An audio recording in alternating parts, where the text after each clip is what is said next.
Hi, and welcome to Criminal Justice in a Nutshell. My name is John Fisher, and today we are going to give you an overview of community corrections. Okay, this is lesson 1, tab 1. But before we get into the overview, I want to talk to you about some of the stuff that you're going to need to do this week. There's no case study, but there's a couple discussions that you need to do and take care of that are not actually part of this week's assignments. If you look over here on the left, okay, you're going to see some tabs, and one of those tabs says Student Forum. Go ahead and click in there, and in there you're going to find a discussion board that says Class Cafe. You go into that Class Cafe, please take a moment to introduce yourself to everybody else, and please tell us about yourself, why you decided to get into the criminal justice field, and what your intentions are for and learning from this class. A second one is the research forum.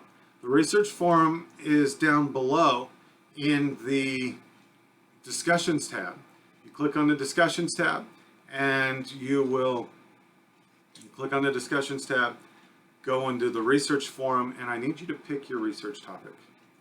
Okay? And if somebody's already picked a research topic that you're interested in, you have to pick something else. This is a first come, first served basis. Over the next 2 weeks, you need to figure out what you're wanting to study and research. Once you get my approval, you can move on. Because in 4 weeks, you have your outline due, and you have to do your outline in order to proceed. The outline is going to have issues in it such as, your topic, your introduction, the issues underneath, and what you were going to learn, why we're going to learn it, and the important things. You guys have all been to high school. You know how to do an outline. I need an APA formatted outline. The discussion forum for this week is to explain the expansion of corrections. And corrections has blown up through the roof over the last 3 decades or so. In 1980, there were 1.84 million people under correctional supervision. And in 2011, and the statistics that are in your textbook, 2011, that number is just under 7 million people. So there were 7 million people, we can say, round up, 7 million people under some form of correctional supervision, whether it's probation, parole, county jail, prison, intermediate sanctions like the substance abuse felony punishment facilities, or the CRTCs known as the Court Residential Treatment Centers, or boot camp, or restitution centers. I really like restitution centers. Restitution centers is a fenced area. You go through counseling and you get all these counseling, and then they send you out and get a job. And you work for minimum wage or whatever the job pays, and the check doesn't get written to you. The check gets written to the restitution center. 10% of the money that you make gets sent to your family. 15% or 20% of the money goes to the operation of housing you and giving you a bed and your counseling and all of those expenses. And then the rest of it goes to restitution, to pay your fines and to make right what you made wrong. But anyway, the expansion of corrections is the discussion. 1 in 3 African American men are under correctional supervision. 1 in 12 Hispanic men are under correctional supervision, and 1 in 32 white men are under some form of correctional supervision. Okay? It is a dastardly statistic. The United States is ranked number 1 in incarcerated individuals in the entire world. There's not a single country in the world that has a greater portion of the population in prison as the United States does. We've got so many people in prison, they're busting out the walls. We have to build more prisons. Okay? You would think that as the industrial leader in the world, as the medical leaders in the world, as the greatest nation in the world, that we would be building schools, not prisons. But we're building prisons a lot faster than we're building schools, a lot faster than we're building colleges, a lot faster than we're building universities. I've been in a discussion the last few days about supply and demand. Maybe we need to change our demand to education, not incarceration. But as criminal justice professionals, we like incarceration because it provides us with job security. Yes, it does. So let's get moving on to the chapter and to the lessons this week. Okay, the first one is intermediate sanctions. Intermediate sanctions has been going on forever, but we've named it and we've classified the period of intermediate sanctioning between the 1930s and the 1970s. If you've ever seen the movie Shawshank Redemption or The Green Mile, you want to go watch those movies. And I suggest that you go watch those movies, especially Shawshank Redemption.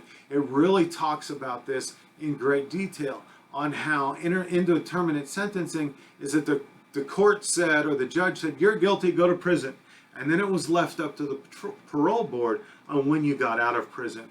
And they set up different programs and different education programs and counseling programs and rehabilitation programs that said, hey, if you do all of these things, we'll let you go free.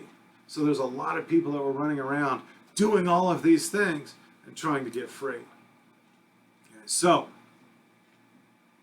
we turn around and we find life in a world to where those 1 in 3 African Americans are spending a whole lot more time in prison than the 1 in 32 white guys and the 1 in 16 Hispanic guys.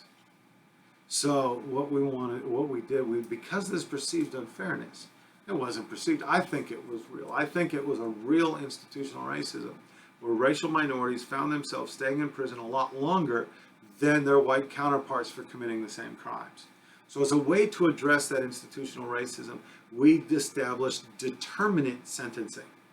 And determinate sentencing just sent people to prison based upon the crime, not rehabilitation or the ability to be rehabilitated. You were sent to prison based upon the crime. So if you rape someone, you go to prison for 15 years. Boom. That's your sentence. You're guilty, you go to prison for 15 years. Possession of marijuana, 20 years. You're gone. Okay? There's calculations for good time and things like that can help coordinate things and change things and make things different. But for the most part, we now have a determinate sentencing. With truth in sentencing, you have to serve at least 60% of your time before you can come off paper. Okay. Prison is expensive. Prison is extremely expensive. Okay. And prison typically on the average costs about $74 a day for each and every inmate in prison. And if we think, and I think on page 7, you look on page 7 of your textbook, it has a chart about the numbers of people that are in prison and incarcerated. And right now there's 3.9 million people on probation, 1.5 million people in prison. Okay.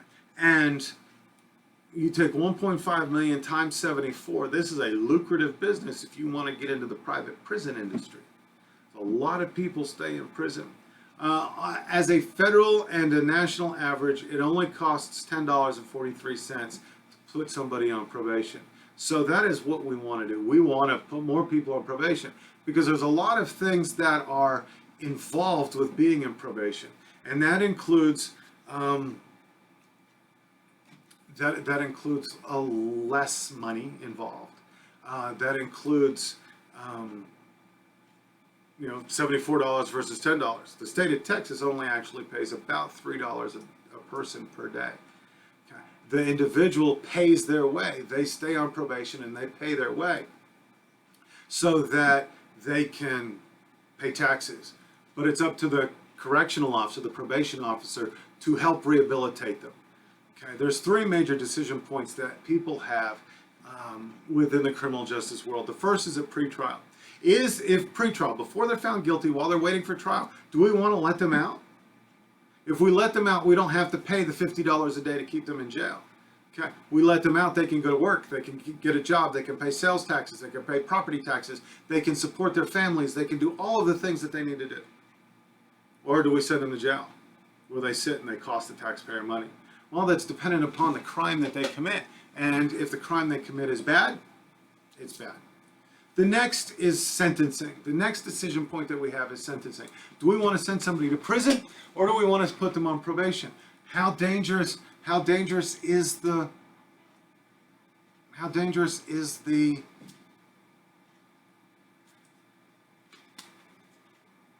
crime that they committed?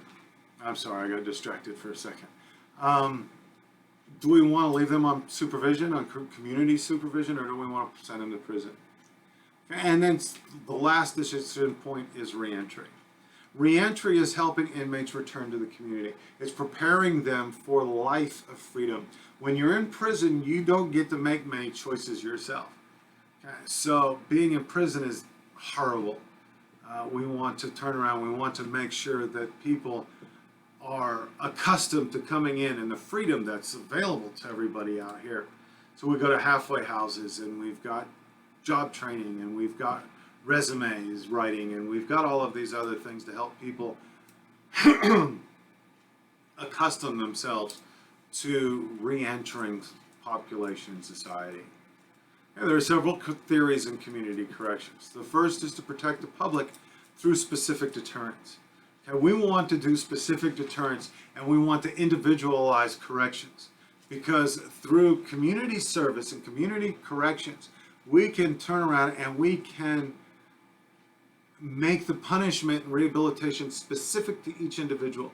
It is through the pre-sentencing investigation that the probation officer can make decisions on how we go about helping that specific offender adapt to society and make things better. We use what's called a risk needs theorem, and you'll learn how to do a risk needs assessment later in the semester.